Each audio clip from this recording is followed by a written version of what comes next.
Iran ना झुक रहा है और अमेरिका इजराइल ना रुक रहे हैं। अब तक तो इन सब से आगे बात अब ग्राउंड ऑपरेशन की हो रही है। कहा यह जा रहा है कि ईरान और अमेरिका की लड़ाई के राउंड 2 में जमीनी जंग होने वाली है। तो क्या एयर स्ट्राइक और समंदर के टकराव के बाद अब जमीन पर भी युद्ध का एक नया मोर्चा खुलने वाला है? और अगर ऐसा हुआ तो क्या यह महायुद्ध सिर्फ ईरान और अमेरिका तक सीमित रहेगा या फिर पूरा मिडिल ईस्ट इसकी आग में झुलस जाएगा?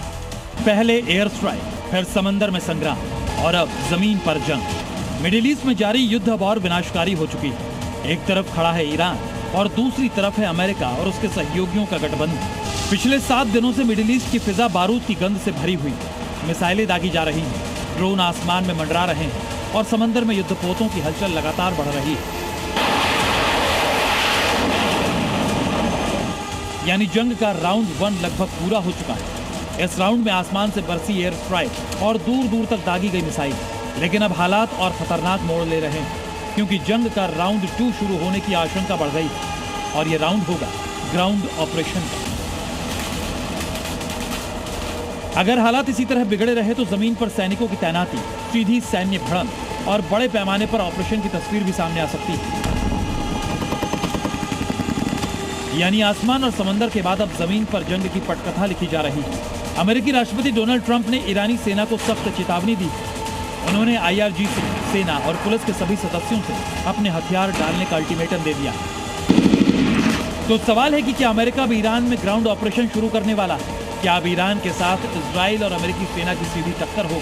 हालांकि ट्रंप ने फिलहाल ग्राउंड ऑपरेशन से इनकार किया है, लेकिन दुनिया जानती है कि ट्रंप जो कहते हैं वो करते नहीं और जो नहीं कहते वो जरूर करते हैं। यानी ट्रंप की ना में हाँ और हाँ में ना छिपी होती है। लिहाजा अगर ईरान में ग्राउंड ऑपरेशन होता है तो अमेरिका और इजराइल की सेना कहां से घुसेंगी, ये समझिए।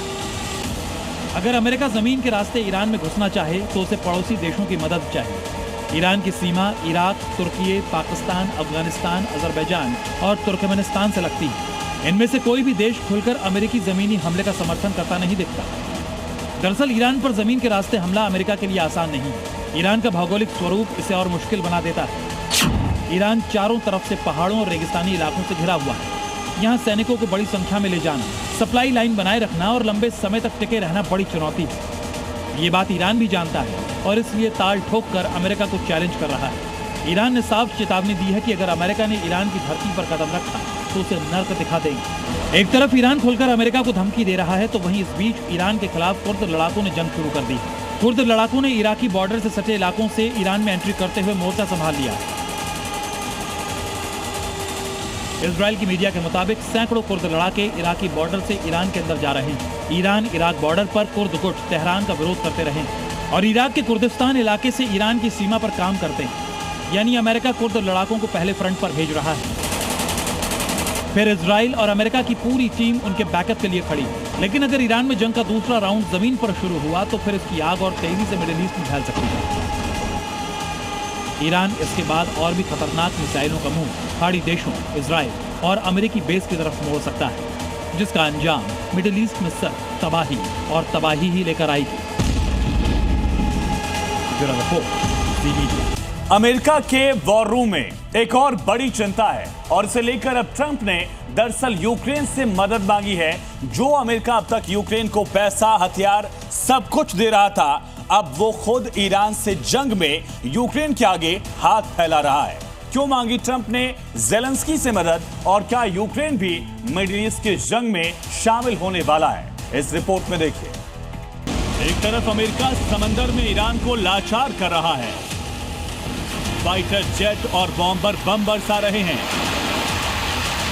मिसाइलों ने तबाही लाई हुई है। लेकिन इन सब तस्वीरों के अलावा पीछे कुछ ऐसा है जो कि ट्रंप और अमेरिका पूरी दुनिया से छिपा रहे हैं।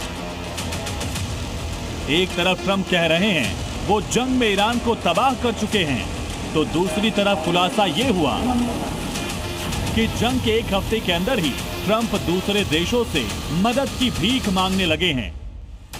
ईरान ने जिस तरह से अमेरिका को जवाब दिया, उसके बाद अंदर खाने में भी अमेरिका में खलबली मची हुई है। एक एक कर हथियारों के जखीरे खत्म हो रहे हैं। मिसाइल अटैक जेब पर भारी पड़ रहा है। ऐसे में अब ट्रंप ने मदद की भीख मांगी है, वो भी और किसी से नहीं बल्कि यूक्रेन से, जिसका खुलासा खुद यूक्रेन के राष्ट्रपति ज़ेलेंस्की ने कर दिया है। ज़ेलेंस्की ने ट्वीट किया और लिखा कि अमेरिका ने खास तौर पर हमसे मदद मांगी, जिसमें उन्हें शाहिद ड्रोन के खिलाफ हमारा सहयोग चाहिए। इसके बाद मैंने अमेरिका के इस मामले में मदद का फैसला किया। ज़ेलेंस्की के इस बयान के बाद सवाल उठता है कि ऐसा क्या हुआ? बड़ी बड़ी बातें करने वाला अमेरिका एक हफ्ते में मदद मांगने लग गया। तो इसकी बड़ी वजह है ईरान के शाहिद ड्रोन, जिसका इस्तेमाल ईरान बड़ी संख्या में कर रहा है। जंग के हर मिनट के साथ जैसे जैसे ड्रोन उड़ता है, वैसे ही अमेरिका की जेब पर भारी पड़ता है। दरअसल ईरान का शाहिद 136 एक कम लागत वाला कामिकाज़े ड्रोन है, जिसे जमीनी ठिकानों पर सटीक हमला करने के लिए बनाया गया है। ये सैटेलाइट नेविगेशन के जरिए तय लक्ष्य को भेदता है। इस ड्रोन का सटीक निशाना इसकी ताकत तो है ही, लेकिन सबसे बड़ी और अहम बात यह है कि इसकी लागत सिर्फ 18 लाख रुपए है। इतने कम पैसे में बनाए ये ड्रोन लगातार अमेरिकी ठिकानों और इजराइल में हमले कर रहा है। कम कीमत की वजह से इन्हें बड़ी संख्या में एक साथ छोड़ा जा सकता है। अमेरिका इसे लेकर परेशान इसलिए हो रहा है क्योंकि 18 लाख के इस एक ड्रोन को भेजने के लिए उसे 37 करोड़ की एयर डिफेंस मिसाइल छोड़नी पड़ रही है, जिससे उसका युद्ध का खर्चा लगातार बढ़ता जा रहा है। यही वजह है कि ईरान के इस छोटा पैकेट बड़ा धमाका के लिए अमेरिका ने यूक्रेन से मदद मांगी है, क्योंकि यूक्रेन इस ड्रोन का सामना रूस के खिलाफ युद्ध में कर रहा है। रूस बड़ी संख्या में शाहिद ड्रोन का इस्तेमाल कर रहा है। यूक्रेन ने इनके खिलाफ सस्ते इंटरसेप्टर ड्रोन बनाए, जो शाहिद को हवा में ही मार देते हैं। Mobile anti drone group electronic warfare छोटे हथियारों से मारने की तकनीक भी बनाई। यही वजह है कि अब अमेरिका इस मामले में यूक्रेन की तकनीकी विशेषज्ञता और ऑपरेशनल एक्सपीरियंस का इस्तेमाल कर ईरान के इस हथियार का तोड़ निकालना चाहता है। ब्यूरो रिपोर्ट, ज़ी मीडिया। और अब आपको दिखाते हैं अमेरिका इजराइल की बमबारी में अब तक कितनी तबाही ईरान में बची है। दरअसल इजराइल का ये दावा है, इजराइल ने बताया है कि ईरान में 2600 से ज्यादा टारगेट जो हैं वो हिट किए गए हैं और इनमें 6000 अलग अलग मिसाइल, गोला बारूद और हथियारों का इस्तेमाल किया गया। इसी तरह से ईरान में 3000 से ज्यादा घर भी तबाह हुए हैं। 1200 से ज्यादा लोगों की मौत का आंकड़ा तक सामने आ चुका है और ईरान के 300 से ज्यादा जो मिसाइल लॉन्चर्स हैं उनको उड़ाने का, उनको तबाह करने का दावा भी किया जा रहा है। कुल 130 शहर ईरान के जहां विध्वंस, तबाही, बर्बादी इसी तरह से लगातार दिख रही है। और दूसरी तरफ इजराइल ने लेबनान फ्रंट पर भी लगातार नुकसान पहुंचाया है। 500 से ज्यादा टारगेट लेबनान में हिट किए हैं और 27 राउंड बमबारी जो है वो इजराइल की तरफ से अपने पड़ोसी मुल्क लेबनान में की गई है। लगातार ईरान से लेकर लेबनान तक ये तबाही दिख रही है।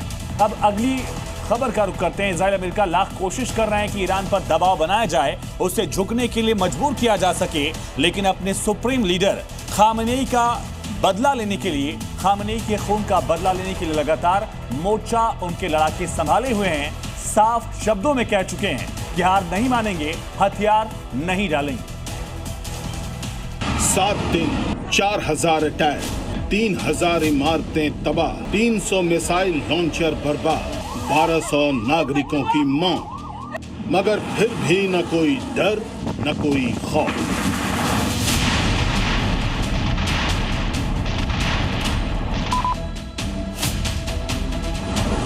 बयानों में अब भी वही हुंकार और दुश्मन को सबक सिखाने के लिए हर मोर्चे पर तैयार। ये ईरान का वो हौसला है जो ट्रंप की मिसाइलों और सैकड़ों टन वजनी बम के प्रहार से भी नहीं टूट रहा है।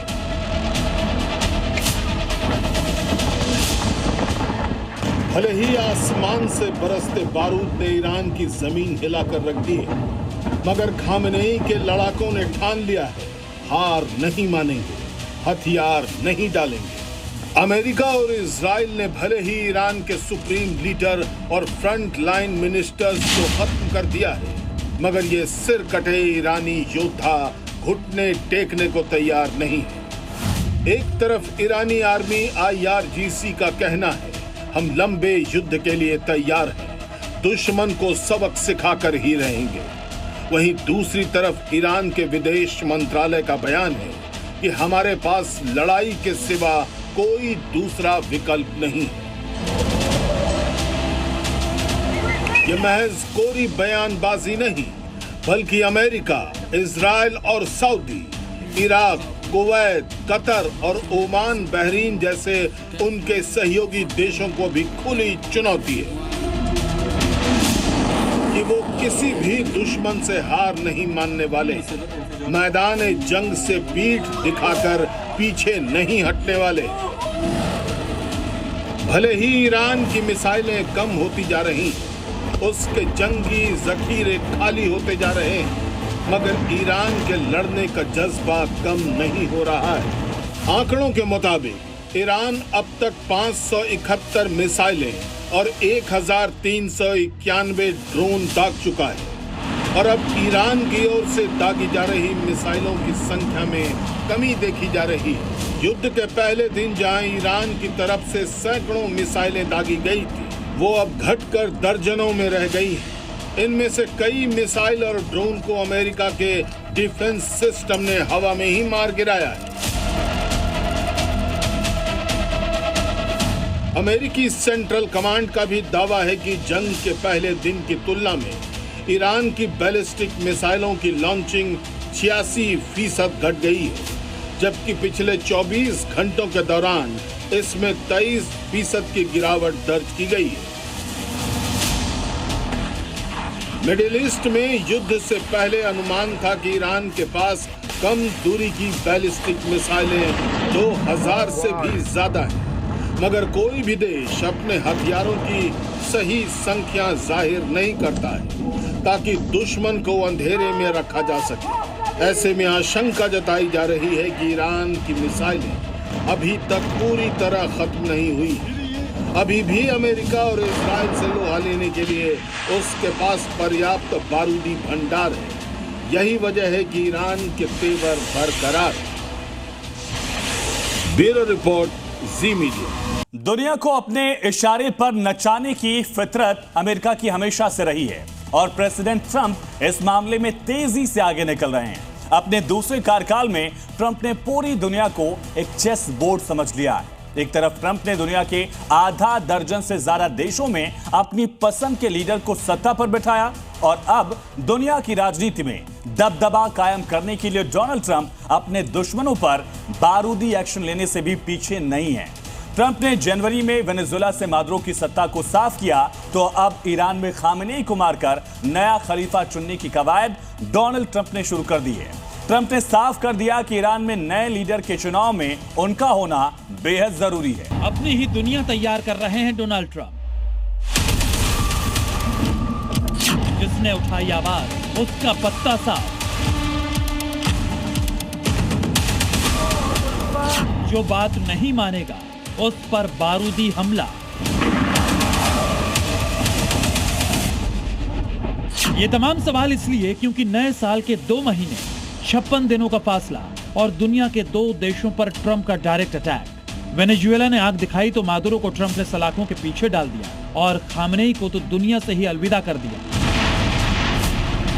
और अब ट्रंप वेनेजुएला की तरह ईरान में अपनी पसंद की लीडरशिप को सेट करने की तैयारी कर चुके हैं। खबर है कि अमेरिकी राष्ट्रपति डोनाल्ड ट्रंप ने ईरान के नए सत्ता के चयन में उनके शामिल होने की बात को जरूरी बताया है। ट्रंप ने खामेनेई के बेटे मुज्तबा खामेनेई की लीडरशिप को सिरे से नकार दिया है। डोनाल्ड ट्रंप ने मुज्तबा को एक लाइट वेट नेता करार दिया। ट्रंप ने कहा कि जैसे उन्होंने वेनेजुएला का नया नेता चुना है, वैसे ही वो ईरान के नए नेता का चुनाव करेंगे। यही वजह है कि अमेरिका लगातार ईरान की नई लीडरशिप पर ताबड़तोड़ हमले कर रहे हैं। ट्रंप कसम खा चुके हैं कि वो ईरान को घुटनों पर लाकर रहेंगे। जब तक ईरान ट्रंप के इशारों पर नहीं नाचता, तब तक ईरान की जमीन पर बारूद गिरता रहेगा, लोग मरते रहेंगे, मिसाइल से हमले होते रहेंगे। ईरान में खामेनेई की मौत के बाद उनके बेटे मुज्तबा खामेनेई की लीडरशिप को नकारने के पीछे कई बड़ी वजह भी है। दरअसल मुज्तबा खामेनेई को इजराइल अयातुल्लाह के बाद अपना सबसे बड़ा दुश्मन मानता है। इजराइल मुज्तबा को अयातुल्लाह अली खामेनेई से भी खतरनाक बताता है। 56 साल के मुज्तबा के ईरानी रेवोल्यूशनरी गार्ड कॉर्प्स यानी IRGC से लिंक काफी मजबूत है। मुज्तबा भले ही कभी लाइमलाइट में नहीं रहे, लेकिन पिता के रहते पर्दे के पीछे का काम वही करते थे। जिस ईरानी रेवोल्यूशनरी गार्ड कॉर्प्स को अयतुल्ला अली खामेनी ने खड़ा किया था, मुश्तबा उसका हिस्सा रह चुके हैं। लेकिन अब ईरान मुश्तबा के चुनाव के साथ ये ग्लोबल मैसेज देना चाहता है कि नया लीडरशिप तैयार है, और यही इजराइल की बड़ी मुश्किल है। मुश्तबा खामेनी सुप्रीम लीडर बनते ही इजराइल और अमेरिका की आंखों का कांटा बन चुके हैं। लिहाजा इजराइल ने भी अब end of the Mushtaba operation शुरू कर दिया है, और ट्रंप भी हर बार की तरह इस बार भी इजराइल का साथ देने का ऐलान कर चुके हैं। ब्यूरो रिपोर्ट, जी मीडिया। वेनेजुएला और ईरान में ताकत के बल पर सत्ता पलटने वाले। हालांकि ईरान में सत्ता पलटने का ख्वाब जरूर देखा है ट्रंप ने, लेकिन इससे पहले वेनेजुएला में वो ऐसा कर चुके हैं। लेकिन इसके पहले भी कई देशों में अपनी पसंद का लीडर तय करने में डोनाल्ड ट्रंप अहम भूमिका निभाते रहे हैं। अर्जेंटीना में ट्रंप ने जेवियर मिलेई का खुलकर सपोर्ट किया, खुला समर्थन किया। जेवियर मिलेई को दक्षिणपंथी नेता के तौर पर जाना जाता है और ट्रंप के सपोर्ट से जेवियर ने चुनाव में जीत हासिल की थी। इसी तरह से हंगरी में भी विक्टर ओरबान का ट्रंप ने एंडोर्समेंट किया, प्रचार किया। एक तरह से विक्टर ओरबान को ट्रंप का करीबी सहयोगी माना जाता है और वो सत्ता में लगातार बने हुए हैं, लेकिन सत्ता में आने के लिए डोनाल्ड ट्रंप का सपोर्ट मिला।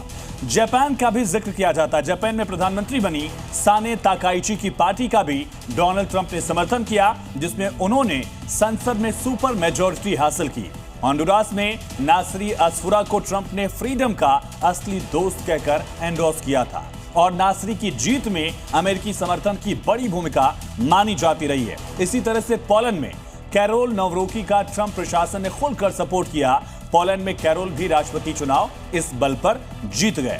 अल सल्वाडोर में नायब बुकेले की अंतर्राष्ट्रीय आलोचनाओं को खारिज करते हुए डोनाल्ड ट्रंप ने उनको बाकायदा व्हाइट हाउस में बुलाया और उनके कार्यकाल को मजबूत करते हुए नायब को सत्ता में बने रहने में उन्होंने बड़ी मदद की।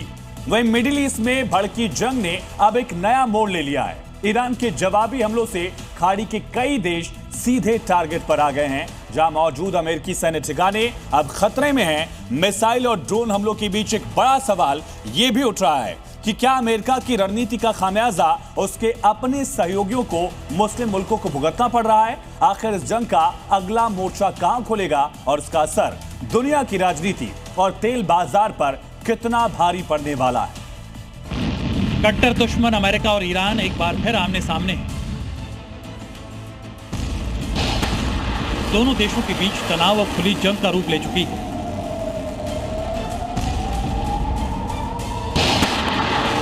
मिसाइलों की गड़गड़ाहट, ड्रोन की दहशत और युद्ध के सायरन से पूरा मिडिल ईस्ट दहल उठा है।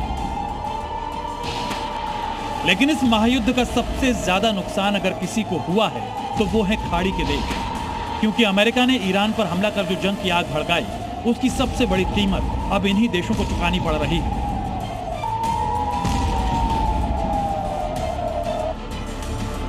ईरान की मिसाइल और ड्रोन के निशाने पर Qatar, Kuwait, UAE, Bahrain, Iraq, Jordan, Oman जैसे देश हैं, क्योंकि इन देशों में मौजूद हैं अमेरिका के बड़े सैन्य ठिकाने। यानी हमला अमेरिका ने किया, लेकिन जवाबी वार की मार झेल रहे हैं खाड़ी के देश। यही वजह है कि फारस की खाड़ी में अमेरिका के सबसे करीबी साथी भी नाराज नजर आ रहे हैं। मीडिया रिपोर्ट्स के मुताबिक अमेरिका और इजराइल ईरान पर हमले की तैयारी कर रहे थे। नवंबर 2025 से ही ईरान पर अटैक की प्लानिंग शुरू हो चुकी है। खाड़ी देश में अमेरिकी बेस को पहले से अलर्ट कर दिया गया था, लेकिन खाड़ी देशों को इस ऑपरेशन की जानकारी तक नहीं दी गई। यानी अमेरिका को पहले से पता था कि अगर ईरान पर हमला होगा तो पूरा मिडिल ईस्ट जंग की आग में झुलस जाएगा। फिर भी हमला किया गया। और सबसे हैरान करने वाली बात यह है कि अमेरिका ने अपने बेस की सुरक्षा का इंतजाम तो कर लिया, लेकिन खाड़ी देशों को उनके हाल पर छोड़ दिया। जंग शुरू होने के बाद ईरान ने खाड़ी देशों पर लगभग 380 मिसाइलें दागी और 1480 से ज्यादा ड्रोन हमले किए। इन हमलों में करीब 1 दर्जन लोगों की मौत हुई। और अब ईरान ने अपनी रणनीति भी बदल दी है। अब सिर्फ अमेरिकी ठिकानों पर नहीं, बल्कि तेल के ठिकानों को भी निशाना बनाया जा रहा है। ईरान के निशाने पर अब कुवैत के तेल ठिकाने और बहरीन के ऊर्जा ठिकाने हैं। दरअसल ईरान दुनिया को यह संदेश देना चाहता है कि जो देश अमेरिका का साथ देगा, उन्हें भी इस जंग की कीमत चुकानी पड़ेगी।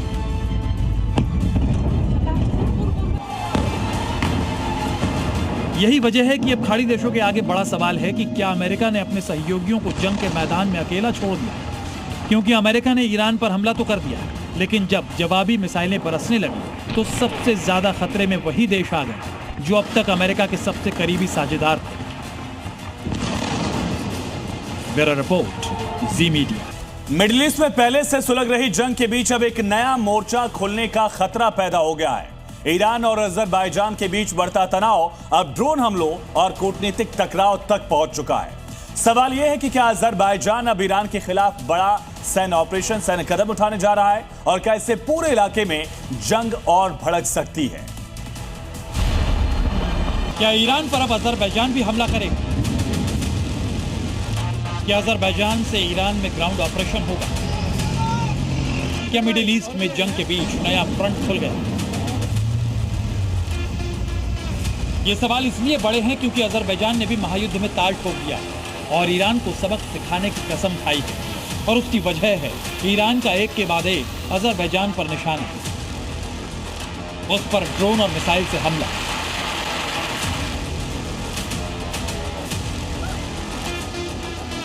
क्योंकि ईरान हर उस देश पर अटैक कर रहा है जिस पर उसे इजराइल और अमेरिका का साथ देने का शक है। अब ये समझिए कि आखिर ईरान ने अजरबैजान पर हमला क्यों किया। ईरान को शक है कि अजरबैजान अपनी जमीन का इस्तेमाल इजराइल की खुफिया गतिविधियों के लिए होने दे रहा है। ईरान मानता है कि उसके उत्तरी सीमा की सुरक्षा के लिए खतरा बन सकता है। अमेरिका और इजराइल के खिलाफ जवाबी रणनीति के तहत भी इस हमले को जोड़ा जा रहा है। ईरान को आशंका है कि उसकी सीमा के पास विदेशी सैन्य प्रभाव बढ़ सकता है, इसलिए उसने दबाव बनाने के लिए अजरबैजान पर कार्रवाई की। वहीं अजरबैजान का आरोप है कि ईरान की सीमा से 4 ड्रोन उसके नखीचेवन इलाके में घुसे और इस इलाके में कम से कम 4 लोग घायल हो गए, जिसके बाद अजरबैजान ने बड़ा कदम उठाते हुए तेहरान में अपनी एम्बेसी और तबरीज में कौंसलेट से कर्मचारियों को निकालने का फैसला कर लिया। लेकिन ईरान इन आरोपों को पूरी तरह से नकार रहा है। ईरान के विदेश मंत्री अब्बास अरगाची ने दावा किया है कि यह हमला ईरान ने नहीं किया, बल्कि इजराइल की साजिश हो सकती है। इजराइल पड़ोसी देशों के साथ उसके रिश्ते खराब करने के लिए फॉल्स फ्लैग ऑपरेशन कर रहा है और जानबूझकर तनाव बढ़ा रहा है। ईरान, अजरबैजान और इजराइल के बीच बढ़ता यह टकराव अब सिर्फ आरोप प्रत्यारोप तक सीमित नहीं रहा है। ड्रोन अटैक, मिसाइल इंटरसेप्ट, राजनयिकों की वापसी और सेना की हाई अलर्ट तैनाती, ये सब संकेत दे रहे हैं कि अजरबैजान की ओर से ईरान में कुछ बड़ा होने वाला है। ब्यूरो रिपोर्ट, जी मीडिया। हर गुजरते दिन के साथ ईरान इजराइल युद्ध खतरनाक मोड़ लेता जा रहा है। ईरान पर हुए इजराइल अमेरिका के जॉइंट अटैक का दायरा भी लगातार बढ़ा है और हर तरफ से सिर्फ और सिर्फ तबाही की तस्वीरें सामने आ रही हैं। इजराइल, ईरान से लेकर मिडिल ईस्ट तक जंग की 5 बड़ी अपडेट्स आपको दिखाते हैं।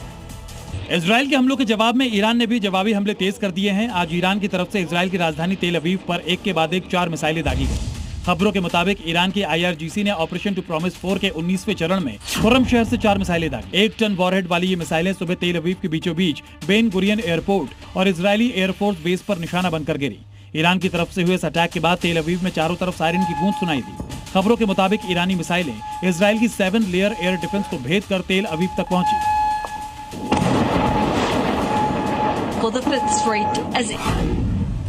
ईरान के खिलाफ जारी युद्ध के बीच इजराइल ने लेबनान को घसीट लिया है और हिजबुल्लाह के ठिकानों के नाम पर कई शहरों पर जोरदार बम बरसा रहा है।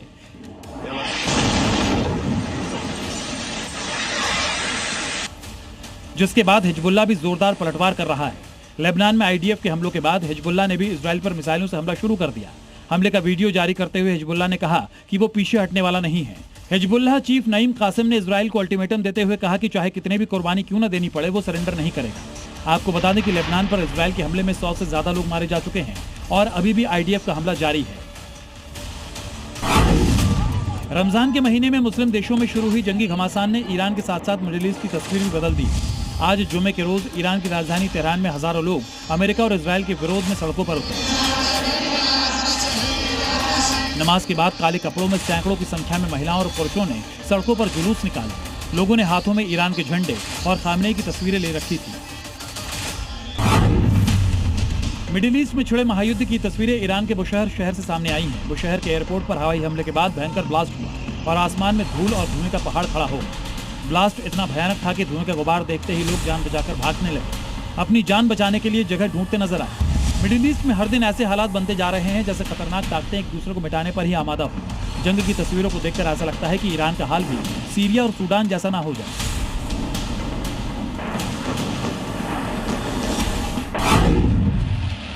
अमेरिका इजराइल मिलकर ईरान को तबाह करने पर आमादा है, लेकिन ईरान भी झुकने को तैयार नहीं। ईरान एक तरफ अमेरिकी बेस और इजराइल पर मिसाइल बरसा रहा है। इसी कड़ी में ईरान ने अपने सबसे घातक हथियारों में से एक फतह 360 मिसाइल से हमला कर दिया है। ट्रक माउंटेड सिस्टम से फायर करने की वजह से इसको रियल टाइम में ट्रैक कर पाना अमेरिका के लिए बड़ी चुनौती है। 150 किलोग्राम के वॉरहेड वाली ये मिसाइल ईरान ने इराक के कुर्द लड़ाकों पर फायर की। वो कुर्द जिनको अमेरिका सपोर्ट कर ईरान पर तख्तापलट का ख्वाब देख रहा है, अब उन पर ईरान ने मिसाइलों की बारिश कर दी।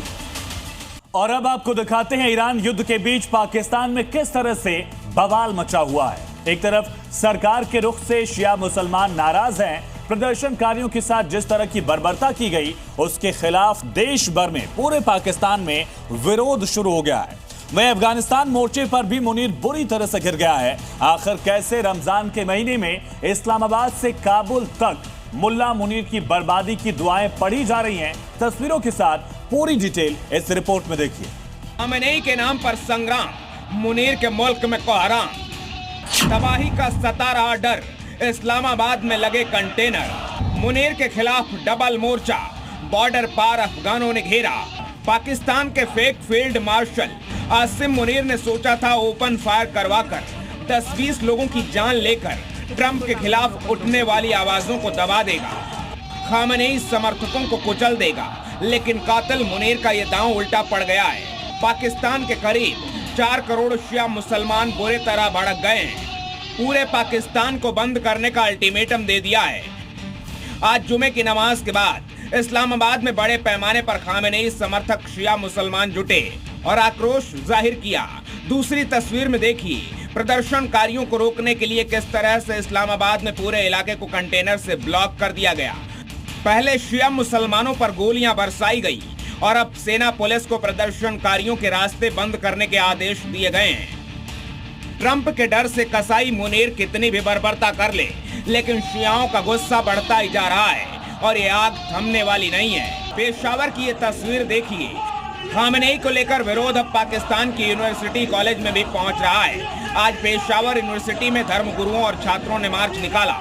एक तरफ ईरान को लेकर मुल्ला मुनीर घर में घिरा हुआ है। इस्लामाबाद से पेशावर तक हंगामा मचा हुआ है, तो वहीं दूसरी तरफ अफगानिस्तानी अवाम का खून उबल रहा है। जिस तरह से पाक फौज टीटीपी से जंग के नाम पर मासूम अफगानों का खून बहा रही है, आज जुमे की नमाज के बाद अफगानिस्तान के कई प्रांतों में मुनीर के खिलाफ मार्च निकाला गया। ये 5 तस्वीरें देखिए। झाबुल, काबुल, बादगिस, खोस्त और लोगर। अफगानिस्तान में अलग अलग जगह किस तरह भारी भीड़ जुटी और रमजान में पाकिस्तान की बर्बादी की दुआ मांगी गई। कुल मिलाकर मुल्ला मुनीर भले ही खुद को पक्का मुसलमान बताता है, लेकिन इस वक्त इस्लामाबाद से काबुल तक मुनीर नफरत का दूसरा नाम बन गया है और इसकी गवाही ये तस्वीरें दे रही हैं। Bureau report, C media. और नफरत की बुनियाद पर बना पाकिस्तान अपनी पहचान पर कायम है। दोहरा चरित्र और धोखा पाकिस्तान की परंपरा है, पाकिस्तान की नियति है। युद्ध के मैदान में इस बार मुनीर शहबाज ने पहले ईरान की पीठ में छुरा घोंपा और उसके बाद अब ट्रंप की गुलामी में सऊदी अरब को गुमराह करने में लगा हुआ है। मुश्किल में फंसे पड़ोसी ईरान के सामने मुनीर का मुल्क कैसे एक्सपोज हो गया है, पूरी कहानी इस रिपोर्ट में समझिए। ट्रंप ने डाली जंजीर, मुनीर ने बेचा जमीन। ईरान के साथ अमेरिका और इजराइल की जंग में पाकिस्तान का दोहरा चरित्र एक बार फिर बेनकाब हो गया है। ईरान के साथ पड़ोसी का धर्म हो या फिर सऊदी अरब के साथ मुस्लिम भाईचारे और दोस्ती की मुहिम, मुनीर का मुल्क ट्रंप की गुलामी में इस तरह डूब चुका है कि जंग में सब कुछ भूलकर बस ट्रंप के लिए अपनी वफादारी साबित करने में लगा है। लेकिन ज्यादा होशियारी के चक्कर में पाकिस्तान ऐसी हालत में आ गया है कि एक तरफ ईरान धमका रहा है तो दूसरी ओर पाकिस्तान को भुखमरी से उबारने वाले सऊदी का भरोसा भी उठ गया है। पाकिस्तानी एक्सपर्ट्स भी मान रहे हैं कि ट्रंप के चक्कर में पड़े मुनीर और शहबाज को कुछ समझ नहीं आ रहा है। एक्सपर्ट ज्ञान दे रहे हैं कि पाकिस्तान को ट्रंप की बातों में नहीं आना चाहिए, लेकिन हकीकत ये भी है कि मुनीर और शहबाज ट्रंप को इनकार करने की हैसियत में भी नहीं। बल्कि वो इसे अमेरिका की चापलूसी का सबसे बड़ा मौका समझ रहे हैं। इसलिए ईरान को धोखा देकर अमेरिका को अपना एयर स्पेस और एयरबेस दिया। पाकिस्तान में शियाओं की नाराजगी देखकर खामनेई की हत्या की निंदा भी की, लेकिन चापलूस मुनीर का दोहरा चेहरा पूरी दुनिया ने देखा। जब कराची से लाहौर तक निहत्थे प्रदर्शनकारियों पर गोलियां चलाई गई, 30 लोगों की जान ले ली। प्रदर्शनकारियों के साथ क्रूरता ने साबित कर दिया कि मुनीर ट्रंप की गुलामी में किसी भी हद तक जाने को तैयार है।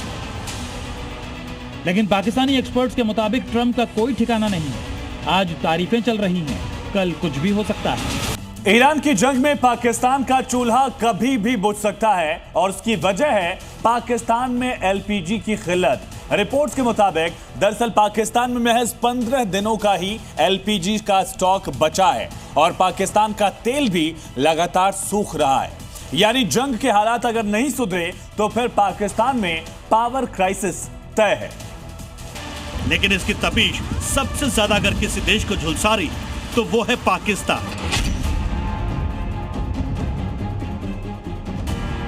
इस्लामाबाद में सत्ता के गलियारों से लेकर आम लोगों के घरों तक हर जगह एक ही सवाल गूंज रहा है, अगर युद्ध लंबा चला तो पाकिस्तान का क्या होगा? पाकिस्तान में घर घर चूल्हा कैसे जलेगा? क्या पेट्रोल पंप पर ताले लग जाएंगे? दरअसल पाकिस्तान की सबसे बड़ी कमजोरी है उसकी तेल पर निर्भरता। कटोरा छाप मुल्क की ऊर्जा जरूरतों का बड़ा हिस्सा मिडिल ईस्ट से आने वाले कच्चे तेल और गैस से पूरा होता है। लेकिन जैसे हॉर्मुज स्ट्रेट पर संकट गहराया, पाकिस्तान की सप्लाई चेन टूटने लगी।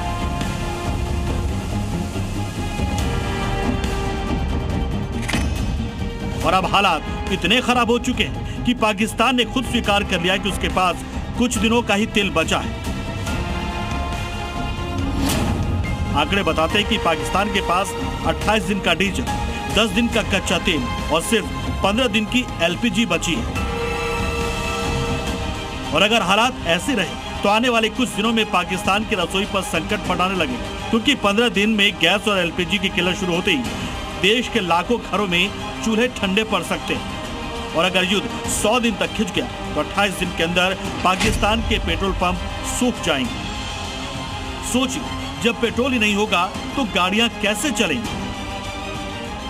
यानी देखते ही देखते पाकिस्तान की पूरी यातायात व्यवस्था ठप पड़ सकती है। यही वजह है कि शहबाज शरीफ सरकार अब फ्यूल बचाने के लिए आपात योजना बना रही है। रिपोर्ट्स के मुताबिक शहबाज सरकार फिर से कोरोना जैसी पाबंदियां लगाने पर विचार करेगी। दफ्तरों में वर्क फ्रॉम होम लागू किया जा सकता है, स्कूल और कॉलेज में ऑनलाइन क्लास शुरू हो सकती है और कर्मचारियों को राइड शेयरिंग के जरिए एक साथ ऑफिस आने कहा जा सकता है ताकि कम शुल्क खर्च हो।